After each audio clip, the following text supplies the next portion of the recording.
Welcome to a bad recap of Fight Club. Wait a second, I can't talk about this one. I should probably spin the wheel to find a new movie. Well, that seems scripted. Welcome to a bad recap of The Truman Show, a movie about the Truman Show. Well, that seems lazy. Truman Burbank was an unwanted pregnancy, just like me, who was adopted by a corporation and turned into the unsuspecting star of a 24/7 TV show documenting his life. He lives in a giant soundstage, 10 miles in diameter, filled with 5,000 cameras, and populated by an entire cast who work day and night to keep the illusion going. Every moment of his life, from his birth to his first steps, to what I'm assuming was a very awkward few years as a teenager, all of it was broadcast live to billions of viewers worldwide. So next time you feel paranoid about being watched, just remember, You're right, I'm in your walls. Anyway, one morning Truman is heading to work when a UFO crashes right next to him. A UFO, of course, standing for Unidentified Falling Object. It appears to be a studio light used to mimic a star in the night sky. Yes, I'm being serious. And so is the light. Truman's car radio explains it away as just an incident with a plane overhead, so he continues his day in his fictional world completely oblivious. He gets pulled aside by a pair of twins who small talk while positioning him right next to a billboard. Oh, such egregious advertisements. Have these producers no shame?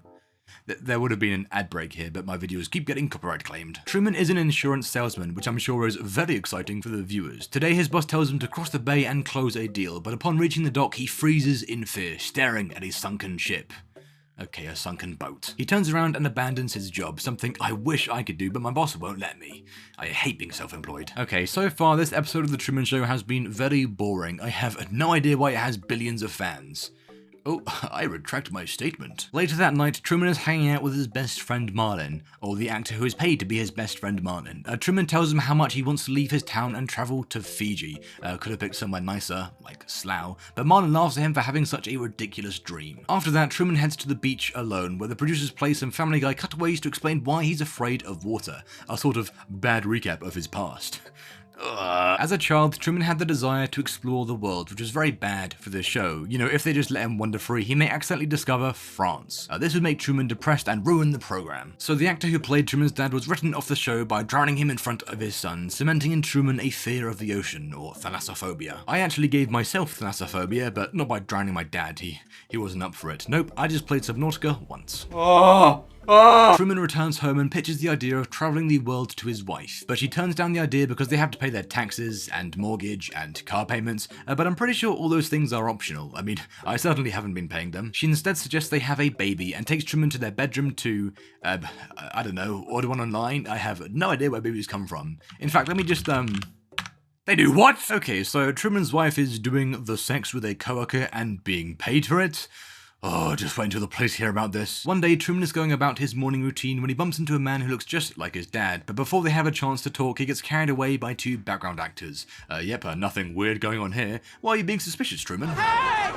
Stop the blood! Truman is left in the middle of the road, wondering what on earth he just witnessed, and What the dog doing? he goes to see his mother to make sense of what he just saw. I guess that when you're the main character, going to work is optional. She explains it away as just some illusion and tells him that she also sees her late husband from time to time, like, oh, don't worry son, I too am schizophrenic. Later in his basement, Truman goes through a memory box to look at pictures of his father.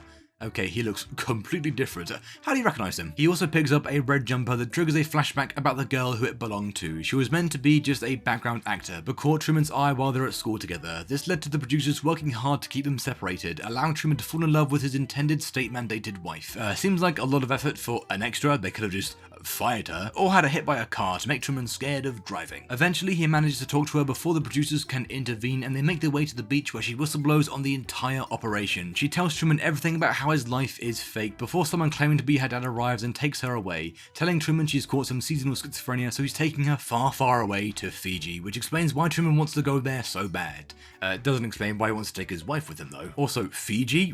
Really? Is that the best they could come up with? They could have picked somewhere fake like Narnia or the Netherlands, or even somewhere really difficult to reach like the moon. They could borrow the set from the US government. But yeah, Truman watches as the girl of his dreams, that he only spoke to once, is driven away and never seen again. Oh, is that her watching the show in the present day? I thought they would have killed her. The next day, Truman's car radio accidentally taps into the production walkie-talkies, and he has a precise description of his current location. This freaks him out, and he starts to take notice of all the weird things going on around him, and how his town seems to revolve around his life. He tries to catch whoever is watching him off guard by quickly entering a random building, where behind a lift he sees an active snack station that is quickly concealed. This cements his paranoia, so visits Marlon, who tries to ease his mind, and they both end up skipping work to drink beer. Oh, this could be us, but you're not unemployed. That evening, Truman is looking through a photo album when he notices his wife's fingers were crossed during their wedding, indicating she was lying about marrying him. Because of this, the next morning he follows her to work at the hospital, and wow, that is quite an extensive set. Perhaps they were planning a crossover? Do you have hair in your special place? He watches some very confused actors pretend to begin surgery, but he has no idea they're faking. I mean, who would? No one knows how hospitals work, they're magic. He then decides to leave everything behind and finally go to Fiji. He first goes to a travel agency which is filled with posters to discourage him, and wow, a plane getting struck by lightning, oh shiver me timbers. Why didn't they just fake 9/11 like the real life CIA did? The lady can't get him a flight to Fiji. Computer says 9. So instead he boards a bus to Chicago just to get out of town. On the bus is a little child actor who nearly blows the entire operation by pointing at Truman like a zoo exhibit. God, I hate child actors. Actually, no, I just hate children. The bus breaks down before the journey even begins, leaving Truman with even more skepticism. He returns home and with his wife sets off in his car to try and leave town. He drives erratically to hopefully confuse whoever is watching him, calling out random destinations while on a roundabout. What about Atlantic City? No, you hate to gamble. What? No, dude! Eventually they make it to a bridge at the edge of town, but Truman is too scared to drive across because of the water. Oh, that's a shame. I guess his road trip is going to end sooner than expected. They'll have to turn around and drive home. Wait, is that Freebird?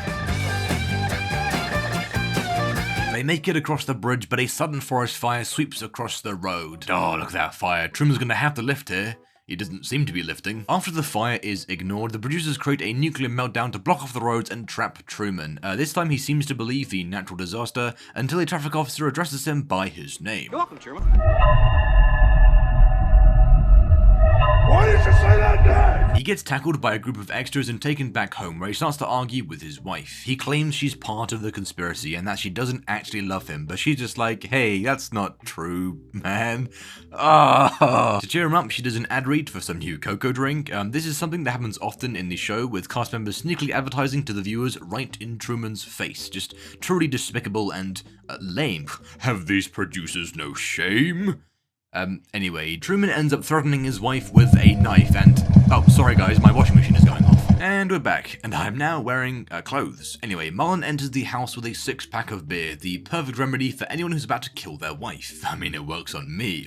He takes Truman outside to gaslight him into forgetting his paranoia, with every word he says being fed to him by the show's creator, Christoph. Then, in a plot twist worse than my wife being a lesbian, the producers confirm that somehow Truman's father returned. The entire world celebrates as they embrace, marking what would likely go down as the greatest episode in Truman Show history. I can already imagine the hour-long video essays explaining why this was such a great moment. After that, Christoph is interviewed by a TV man, and they discuss the history of people sneaking onto the show, including a man who airdropped in like a battle royale. But how do you manage this? They're in a dome. Anyway, the interview derails when the girl Truman fell in love with calls in and berates Christoph for manipulating Truman, but he shrugs off the attack and talks about what they're planning next on the show, including the first on-air conception. Christoph, that's just...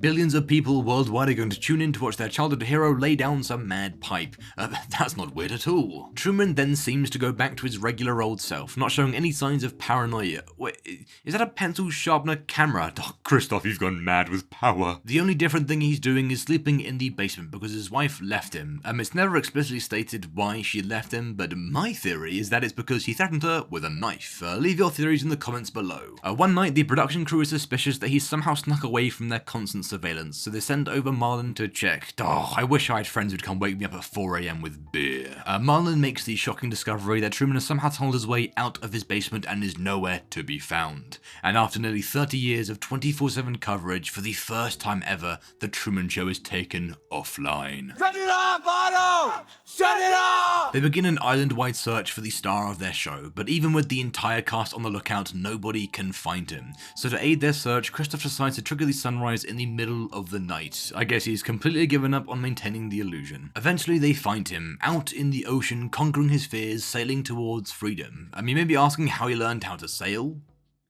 The producers decide to cook up a terrifying storm to hopefully scare him back to land. They restart transmission and the entire world watches as Truman battles the aquatic forces of nature. Well, technically not nature, but you get it. But the indomitable Truman spirit is too powerful and he fights the storm with everything he has, prepared to die on live TV. Eventually, Christoph ceases the storm, allowing Truman to sail to the end of his world. He collides with the edge of the dome and approaches a staircase leading to an exit. The whole world watches using cameras that just exist, I guess, and Christoph talks to Truman as an echoing voice from the clouds. He tells him of the dangers in the real world and urges him to stay where he can remain safe and continue to be an inspiration to billions.